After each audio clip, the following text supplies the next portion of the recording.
morning. Happy Monday. I just realized as I'm going live that today is Metal Monday. Have you heard of this? I just heard of it recently.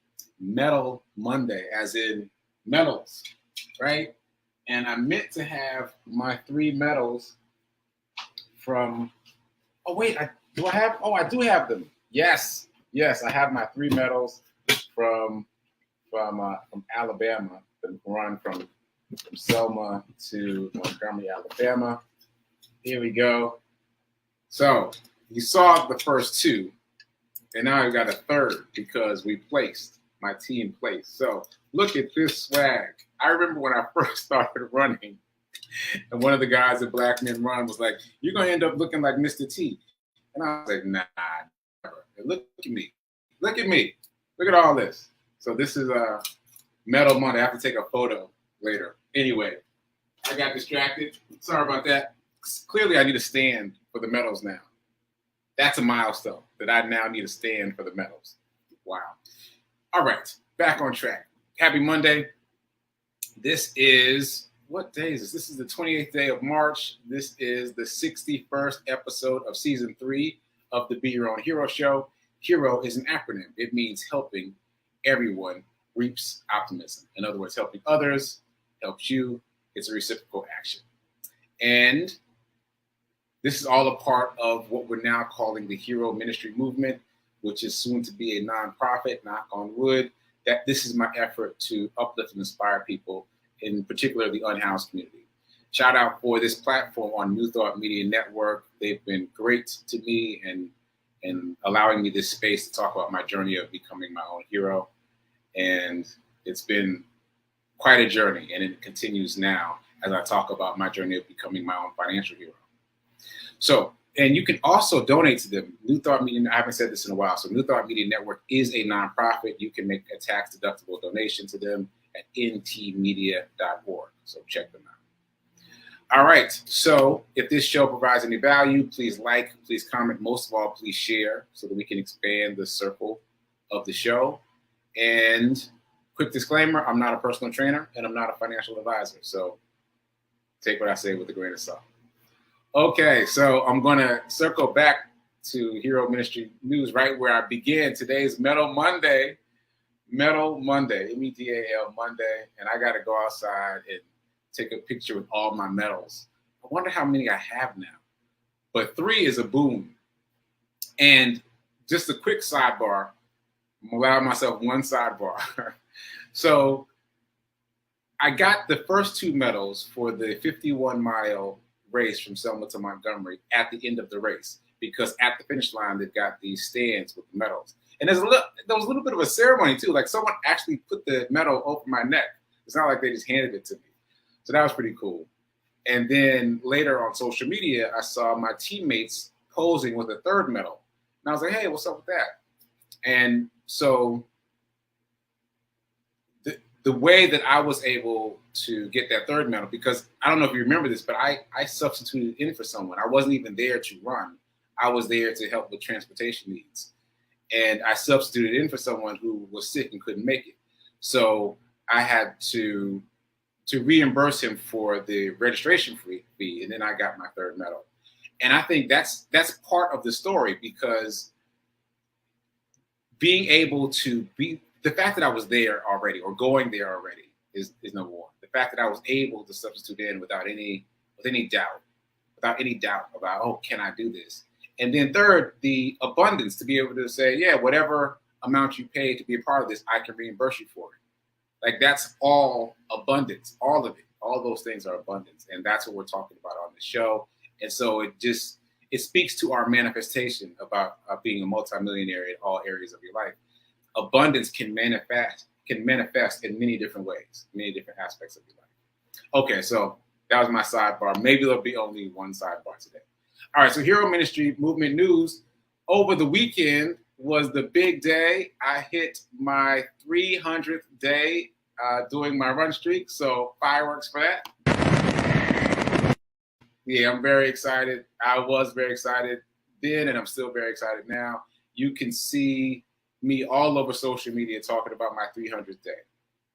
Just a reminder, my original goal was to run 30 miles in 30 days, meaning 1 mile per day for 30 days. That was my original goal, 30 days. And now I'm on day 301. Today is day 301.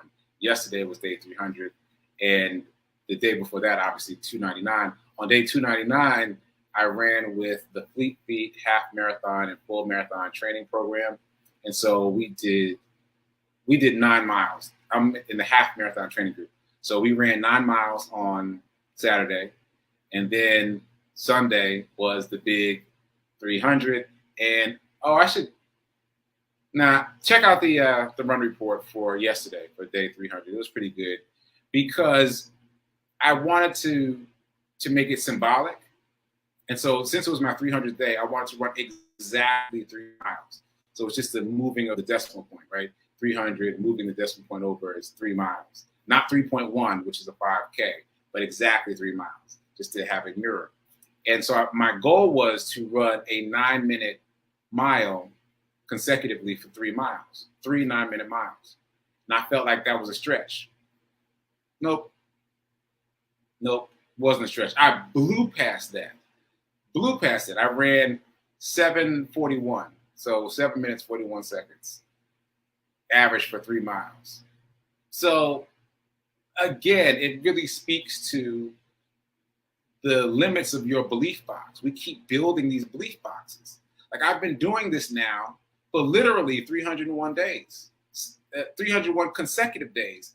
And yesterday I thought, I'm gonna try to get a 9-minute mile. My body was like, we've been past that, bro. We're gonna do a 7:41. And so even in the midst of all this work, I am still like rubbing up against the edges of my belief box where I've set limits on myself that don't match. And so if I'm doing that and I'm in the middle of running every day for 301 days in a row, imagine how your belief box is limiting you without you even noticing it. The only reason I'm noticing it is because I keep pushing up against it. Otherwise, I'd be walking around saying, if I push, I can get about a 9-minute mile. That was my belief early in the morning yesterday. That was my belief. And then that got exploded out the water. And then yesterday, this is another sidebar. Sorry about it. All right. Then yesterday, I went through all of my previous runs on the app, on the Strava app. And I saw that a 9-minute mile is nothing to me. Like, even though I think of a 9-minute mile as a milestone, I hit 9s all the time. That's like my baseline. I think of my baseline as 10, a 10-minute mile. Apparently not. According to the stats, that is not my baseline. According to the stats on the app, my baseline is around 9. And if I push, obviously I can get a 7. So I know all of that is specific to me, but the point is it applies to you too. Your mind is constantly building these small belief boxes like Legos all around you. And you don't notice them unless you rub up against the edge, unless you push against them. So in all areas where you think, I'm about this, or I do about that, disregard your thoughts about it and just push for more and see what happens. Because you'll be surprised. You'll shock yourself. I have shocked myself. I've shocked myself by getting this far, by doing this much, by getting so much faster. Like, you'll shock yourself, trust me. So sometime this week, start pushing against your belief box and you can see what I mean. All right, that was a lot of sidebars. I gotta pick up the pace for the rest of the show. Anyway, today is day 301. Please check out the run report for day 300. Maybe I'll play it tomorrow. It's, for me, the most significant day. I felt like running yesterday. So that brings me up to about 7 days of my 301 that I felt like running. Because I felt like it yesterday. I was like, I'm gonna do something.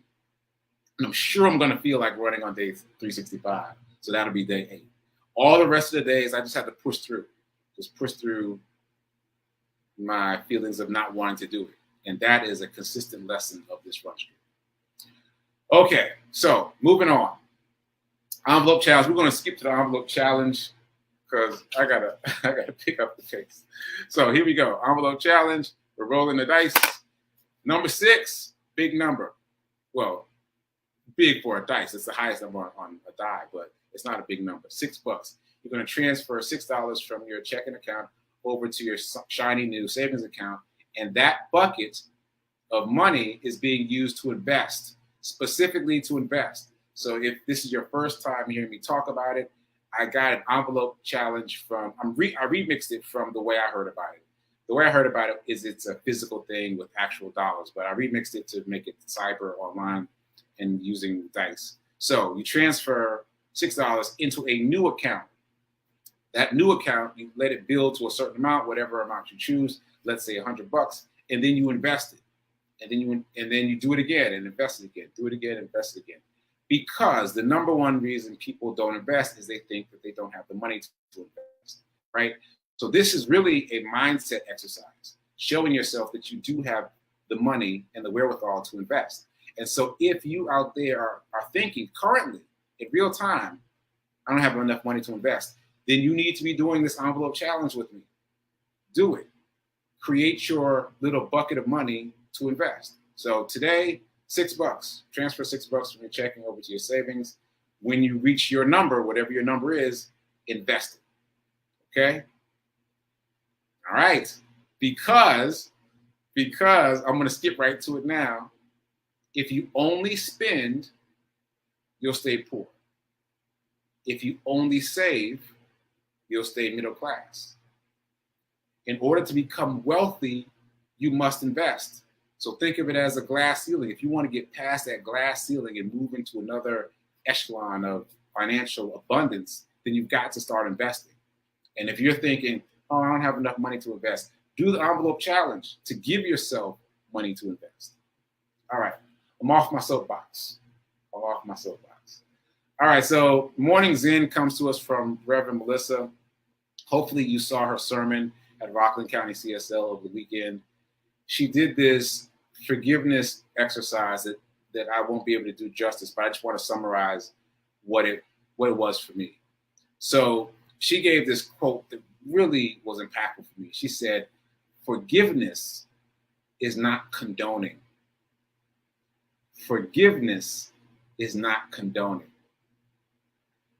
Now I'm making faces because that really resonated with me. Because sometimes, I don't know about you, but sometimes I get stuck in this feeling like I'm letting somebody off the hook. But you're not letting them off the hook. Forgiveness is for you, and it's not condoning what they did. It's just you've got to let them off the hook for you, or you've got to let it go for you. And it reminds me of what I read in The Four Agreements. If you haven't checked that book out, definitely check it out. In The Four Agreements, it talks about being offered poison. Like when somebody is negative towards you, they're offering you poison. And also, when you're thinking negatively about someone else, you're sipping poison, hoping it will bother them, it will impair them in some way, which obviously is impossible. So there's this whole element of poison and how you're using poison against yourself, even though you're thinking negatively about someone else. So essentially, you've got to clear your mind out for you, for your best benefit. It's not about condoning what they did. It's about you being pure of mind, of body, and of spirit. And you having the right energy, the right aura around yourself. And this all ties into abundance, because you can't have abundance. Ooh, there's this quote. It's kind of like, I can't quite get it, but it's like, abundance doesn't like tempestuous places. It was a quote from an old book, so it's hence the word tempestuous. But basically, abundance doesn't want to be in a place where there's drama. Using my current metaphor, where there's poison. It wants to be in a comfortable space. So you've got to create a comfortable space within you to allow abundance to manifest and inhabit your world, your life. And this reminds me of something else. I'm on. This is a sidebar day for sure. But this reminds me of something else. So when I was in high school, I decided I was going to figure out this money thing. And I remember I went to the library and I pulled out a bunch of books about money off the shelf. And I don't remember the names of them now. And I did this for at least 2 or 3 days in a row. And then I gave up. And the reason I gave up was because each of those books was talking about mindset. I didn't even know to call it mindset then, but it was talking about how you think. And I was like, this is not what I'm looking for. I'm looking for something that tells me how to make money, not how to think. And so I gave up. And here we are all these years later, and I'm seeing all the same information. Like, it's all about, it starts with how you think. And that creates the space for abundance in other aspects of your life. And then when you create the space for abundance, then the physical abundance pours into it. But it starts here first. It starts in the mind first. So full circle moment for me, thinking about how forgiveness is related to abundance, how thinking positively is related to abundance, how maintaining an equilibrium of positivity is about abundance. It's all the same thing. Okay, so all that was a good segue to the affirmation. So let's get to the affirmation and do that. It's been a while. So here's the affirmation. Here we go. I'm so happy and grateful to be a multimillionaire in every area of my life. So that time we just did it for the words. Now let's do it again to add feeling, because the feeling tone is what makes it work. So once again, with feeling, I'm so happy and grateful to be a multimillionaire in every area of my life. Ashe. Ashe. And I already did the reminder about being poor, being middle class, and being wealthy. Just again, you must invest. Wealth comes from investing. Okay, so over the weekend, I asked you to think about what's holding you back, right? And the answer, I don't know if you did the homework or not, if you thought about it or not, but the answer is mindset, because it's always the answer. The answer is always mindset. It's how you think about wealth, how you think about abundance, what beliefs you inherited about money in your early years, in your formative years, what beliefs you ingested from the world around you. Maybe not even things that were said to you overtly, but feelings you picked up on about wealth and abundance and how money is handled. But remember, I was reading and telling you about The Psychology of Money. It's another really good book, but it talks about how money is presented as a math situation, but it's actually an emotional situation. It's about how we feel about money that determines what we do with money. And so you've got to change that feeling if you want to change what you do with money. And I've already told you my high school story and how that's come full circle now.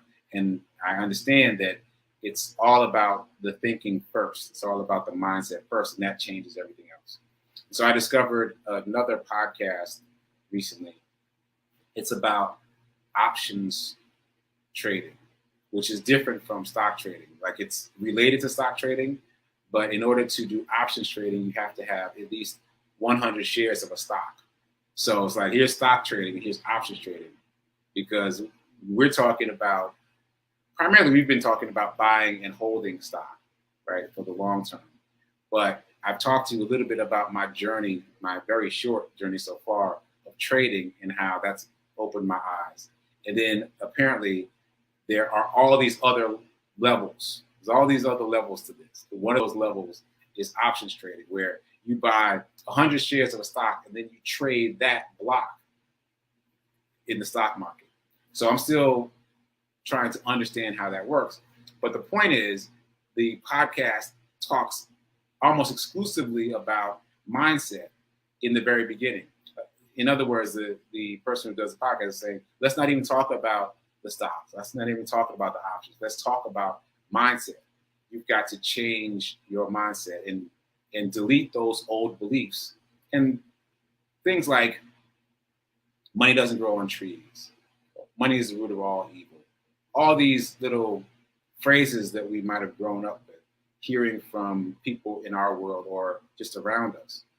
And and I actually got this from a different podcast, but this really struck me because they were talking about these phrases and they were like, doesn't money grow on trees? That's what they were saying to each other, is these two hosts, and they talk to each other. And they're like, but money does grow on trees. And I thought about it and I was like, oh yeah, like during the pandemic, didn't they just start printing money? Like they just made money. They literally just printed it and made money. So like it really is something that just can be produced, right? Obviously it's produced in certain places, but the idea that somebody can just hit a button, all of a sudden there's all this extra money that can be distributed to the masses via stimulus checks really shows you that it's really about how you think about it. It's really about how you think about it. And as I say that, this is a sidebar bag, sorry, but that reminds me about scarcity, because some of you know that I do jewelry, not on the level that Gladys Williams does jewelry, but I do jewelry. And I've learned a little bit about scarcity and demand through that endeavor. And one thing I can say for sure is, like, when you have like a limited amount of a certain material, a certain gemstone, let's say, and then if all of a sudden there was a lot more of that gemstone found, it would dilute the value of that gemstone. Like it would be less, it would be worth less. So same thing is happening with money, because they printed so much money that devalues the dollar a little bit, maybe a lot, but definitely devalues the dollar, which I'm seeing slightly in the Forex market. Forex is foreign exchange. It's just an acronym for foreign exchange. And that's the exchange of currencies, buying and selling currencies, like the US dollar versus the British pound, or the British pound versus the Japanese yen, like that. So I am just barely learning about that. But again, I'm interested in the fact that trading financial instruments like foreign exchange, like options, like stocks, seems to be the way to acquire wealth much more quickly than buying and holding stocks. Now, we've already learned that buying and holding stocks works as long as you do it on a timeline. Like it takes longer than we think. Like I got a text from my brother over the weekend asking me when one of the stocks that we own is going to stop tanking. And so my response was, it's good news that it's tanking. That means it's on sale, quote unquote. We need to buy more. We need to double down, because on a long-term continuum, it's going to do well. So that particular stock 5 years ago, no, let me say it a different way. From 5 years ago till now, it went up 70%. 70%. Now think about your interest on your whatever you have, your mutual fund, your savings account, whatever financial instruments you currently have. Are you getting 70%? No, you're not. 70% is a significant jump, right? But it took 5 years for it to go up 70%. So he was worried about the fluctuations that are happening right now on the daily, on the weekly, on the monthly. And I was telling him, don't worry about that. We're worried about the fluctuations that happen on a 5-year scale, 3 to 5 years. So, my alarm's going off already? It's because of all the sidebars. Sorry. So let me finish this point. So if you think about buying and holding stock on a continuum, on a long range continuum, 3 to 5 years, then not only will that keep you from worrying about the daily fluctuations, but all things being equal, if you're buying stocks that are components of the S&P 500 or the Dow, then all things being equal, they're going to go up. And so I was telling him that I'm hoping that we will reap another 70% over the next 3 to 5 years. And that remains to be seen. But I'm optimistic that these stocks will continue to go up. Oh, I haven't said what the stock is. It's Facebook. So it's one of the FANG stocks. Facebook, Apple, Amazon, Netflix, Google. I have extreme faith in them. Oh, and there was an article that came out maybe a week ago about the FANG stocks. And if they actually put it in the article as FANG, F-A-A-N-G, this is a thing that was not created by Sekou. This is a Wall Street thing, these 5 stocks. So they were saying, buy the FANG stocks while they're on sale. And I was like, who's been saying that? Who's been saying that on this show? So I feel like I'm getting the hang of this now.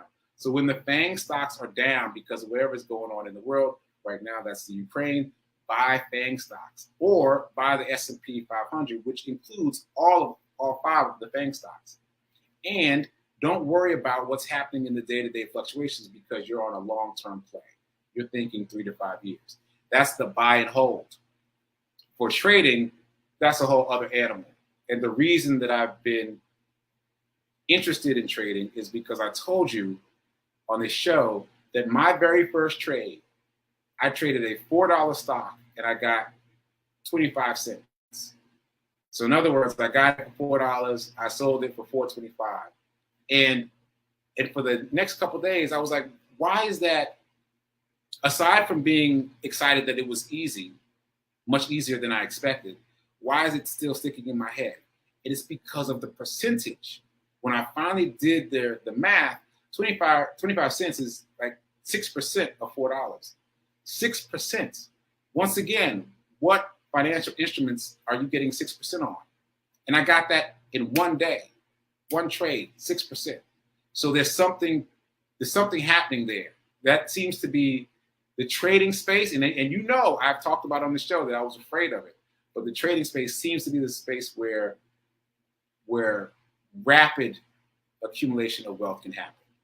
That said, buy and hold for certain stocks, the stocks that are in the S&P 500, works really well. Buy while they're down, hold, don't think about the daily fluctuations. Think, all right, I got a full share on April 1st of whatever year, and I'm going to look again to see where it is 3 to 5 years from now. Just think about it that way. Or even that I'm just buying this share and I know that I'm going to give it to my kids or my grandkids. Like, it will perform better over time. Okay, so those are kind of the things I wanted to talk about today. I really wanted to talk about the how-to guide, but I burned up my time with all these sidebars. So I'll talk about the how-to guide tomorrow. And just a reminder of what I was just saying, that as we learn about the stock market, we're learning to divorce ourselves from how we thought it worked. Because what I'm finding for myself and for people around me is that we think it works much faster than it does. We think it's like instant. Like someone that I gave some stock suggestions to hit me up a month later and was like, how come nothing's happening? No, it doesn't work fast like that. It works on a continuum in terms of years, at least if you're doing the buy and hold strategy. So circling back, if you want to buy and hold, you're talking about the index funds like S&P 500 or components of the index of the S&P 500. Those 500 stocks are pretty safe and secure. And you're talking about acquiring them while they're on sale and then holding them for 3 to 5 years. All right, so that's what my brother and I were talking about this weekend. I hope that was helpful to you. And tomorrow we're going to circle back to the how-to guide. So stay tuned for prayer time now at 10:15. And I see that there's a few comments. I'll check the comments right after the show. And also stay tuned for Sit with Rev Melissa at 10:30. I'll be producing that show, and I might pop in to say a word or two. So until then, keep doing, be your own financial hero, and remember that now is better than perfect in terms of investing. Invest. Don't wait. Invest. And if you're waiting, use the envelope challenge to get yourself some money so that you can invest right now. All right. I'll see you tomorrow. Later.